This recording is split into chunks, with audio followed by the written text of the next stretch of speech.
Friends, നമ്മുടെ പുതിയ വീഡിയോയിലേക്ക് എല്ലാവർക്കും സ്വാഗതം. ഞാൻ ലക്ഷ്മി. എല്ലാവരും സുഖമായിട്ടിരിക്കണമെന്ന് വിശ്വസിക്കുന്നു. ഞാനത് ഈ കത്രികയൊക്കെ ആയിട്ടിരിക്കണമെന്ന് അറിയാമോ? നമുക്ക് ഇത് വളരെ എളുപ്പത്തിൽ എങ്ങനെയൊന്ന് മൂർച്ച കൂട്ടിയെടുക്കാം എന്നാണ് നമ്മുടെ ഇന്നത്തെ സ്പെഷ്യൽ വീഡിയോ. അപ്പൊ നമുക്ക് വീഡിയോയിലേക്ക് പോകാം. നമുക്ക് അതിനായിട്ട് ഇതുപോലെ യൂസ് ചെയ്യാതെ ഇതുപോലെ മാറ്റി വെച്ചേക്കുന്നതോ ആയിട്ടുള്ള കപ്പ് എടുക്കാം. അതിനുശേഷം നമുക്ക് ഇതുപോലെ ഒന്നിവിടെ റബ്ബ് ചെയ്ത് കൊടുക്കാം. നമുക്ക് വളരെ എളുപ്പത്തിൽ നമ്മുടെ പിച്ചാത്തിയുടെ മൂർച്ച കൂട്ടാനായിട്ട് ഏറ്റവും നല്ലതാണ് നമ്മൾ സെറാമിക് കപ്പുകളുടെ മുകളിൽ ഇതുപോലെ ഒന്ന് ഉരച്ചെടുക്കുന്നത്.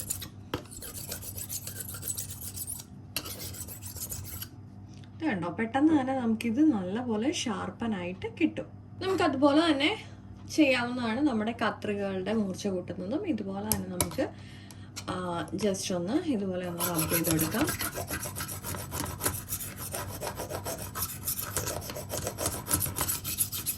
നമ്മൾ ഇത് റബ്ബ് ചെയ്യുമ്പോൾ നമുക്ക് രണ്ട് സൈഡും അങ്ങോട്ടും ഇങ്ങോട്ടും മാറ്റി റബ്ബ് ചെയ്ത് കൊടുക്കണം. നമുക്കിങ്ങനെ വളരെ എളുപ്പത്തിൽ നമ്മുടെ പിച്ചാത്തിയും കത്രികയ്ക്ക് മൂർച്ച കൂട്ടാം. അടുത്ത് നമ്മുടെ ഈസി ടിപ്പ്, നമ്മുടെ കത്രികയുടെ മൂർച്ച വളരെ എളുപ്പത്തിൽ കൂട്ടാം. അപ്പോൾ അതിനായിട്ട് ഒരു അലുമിനിയം ഫോയിൽ ഇതുപോലെ നമുക്ക് എടുത്തതിന് ശേഷം ഇങ്ങനെ ഒന്ന് കട്ട് ചെയ്ത് കൊടുക്കാം ചെറുതായിട്ട്. അത് നമ്മുടെ ചെറിയ കത്രികകളാണെങ്കിലും ഇതുപോലെ നമ്മൾ കിച്ചണിൽ യൂസ് ചെയ്യുന്ന കത്രികകളാണെങ്കിലും ഡ്രസ്സൊക്കെ സ്റ്റിച്ച് ചെയ്യാൻ വേണ്ടിയിട്ട് കട്ട് ചെയ്യുന്ന കത്രികകളാണെങ്കിൽ പോലും നമുക്ക് ഈ മെത്തേഡിൽ വളരെ ഈസി ആയിട്ട് പെട്ടെന്ന് തന്നെ മൂർച്ച കൂട്ടി എടുക്കാൻ പറ്റും. അടുത്തതായിട്ട് നമ്മൾ ഡെയിലി യൂസ് ചെയ്യുന്ന കത്തിയിലും അതുപോലെ കത്രികയിലും ഒക്കെ ചിലപ്പോൾ കറയുടെ പാടുണ്ടാവാറുണ്ട്. നമ്മൾ പല ആവശ്യങ്ങൾക്കല്ല യൂസ് ചെയ്യുന്നത്, അപ്പോൾ ഓട്ടോമാറ്റിക്കലി അതിൽ കറ ഉണ്ടാവും. അത് മാറാനുള്ള ഒരു കുഞ്ഞു ടിപ്പാണ്. നമ്മുടെ പിച്ചാത്തിലേക്ക് കുറച്ച് പേസ്റ്റ് ഇതുപോലെ ഒന്ന് അപ്ലൈ ചെയ്ത് കൊടുക്കാം. അതിനുശേഷം നമുക്കൊരു ടിഷ്യൂവോ അല്ലെങ്കിൽ ന്യൂസ് പേപ്പറിൻ്റെ പീസാണെങ്കിലും മതി. എന്നിട്ട് ഇത് ഇവിടെ ഒന്ന് നന്നായിട്ട് നമുക്കിതൊന്ന് അപ്ലൈ ചെയ്ത് വെക്കാം. നമ്മുടെ ഇതിൽ പിടിച്ചിരിക്കുന്ന കറ അതുപോലെയൊക്കെ ഉള്ളത് പോകാൻ വേണ്ടിയിട്ട് വളരെ യൂസ്ഫുൾ ആണ് ഈ ടിപ്പ്. അതുപോലെ തന്നെ നമുക്കിപ്പോൾ ഏത് പേസ്റ്റ് ആണെങ്കിലും ഇതുപോലെ തന്നെ യൂസ് ചെയ്യാം കേട്ടോ. ഇതുപോലെ ഒന്ന് നന്നായിട്ട് അപ്ലൈ ചെയ്ത് കൊടുക്കാം.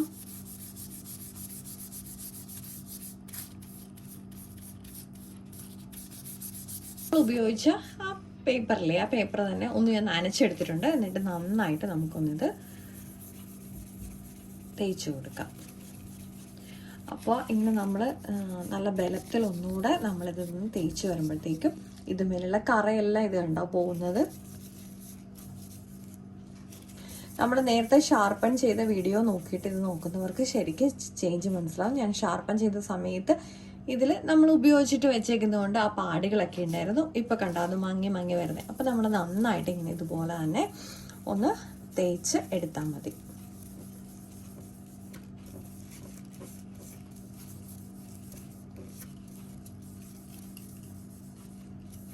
ഞാനിപ്പോൾ ഒന്ന് വാഷ് ചെയ്ത് കാണിച്ചു തരാം. ഇപ്പം കണ്ടോ കറയൊന്നും ഇല്ലാതെ നല്ല നീറ്റായിട്ട് കിട്ടിയിട്ടുണ്ട്. അപ്പോൾ ഈ മെത്തേഡ് എല്ലാവരും ഒന്ന് ട്രൈ ചെയ്ത് നോക്കണം കേട്ടോ. ഈ ഐസ് ക്യൂബ് കൊണ്ട് എന്താ ചെയ്യാൻ പോണേന്ന് നോക്കിയാലോ. ഇതുപോലെയുള്ള വലിയ പിച്ചാത്തേക്ക് നമുക്ക് കപ്പിലും ഫോയിൽ വെച്ചിട്ടൊക്കെ മൂർച്ച കൂട്ടാൻ പാടായിരിക്കും. അപ്പോൾ അതിനായിട്ടുള്ള സിമ്പിൾ ടിപ്പാണ് നമ്മുടെ ഐസ് ക്യൂബ് വെച്ചിട്ടുള്ളത്. നമുക്ക് ഇതുപോലെയുള്ളൊരു ഐസ് ക്യൂബ് എടുക്കാം. എന്നിട്ട് അതിലിങ്ങനെ ഒന്ന് നൈസായിട്ടൊന്ന് ചെയ്ത് കൊടുക്കാം.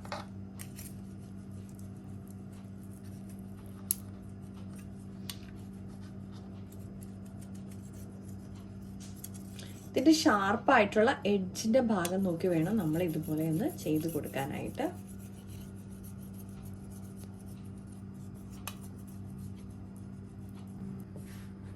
ഇപ്പം കണ്ടോ നമ്മുടെ പിച്ചാത്തി ഞാൻ ഷാർപ്പൺ ചെയ്തെടുത്തതാണ്. പെട്ടെന്ന് തന്നെ നമുക്ക് കട്ട് ചെയ്യാം. കൊച്ചു ടിപ്പുകൾ, പക്ഷെ എല്ലാവർക്കും ഹെൽപ്ഫുൾ ആയിട്ടുള്ള ടിപ്പാന്ന് വിചാരിക്കണം കേട്ടോ. അപ്പോൾ എല്ലാവർക്കും ഇഷ്ടപ്പെട്ടിട്ടുണ്ടെങ്കിൽ ലൈക്ക് ചെയ്യാനും ഷെയർ ചെയ്യാനും കമൻറ്റ് ചെയ്യാനും മറക്കല്ലേ. മറ്റൊരു വീഡിയോ കാണും വരെ നന്ദി, നമസ്കാരം.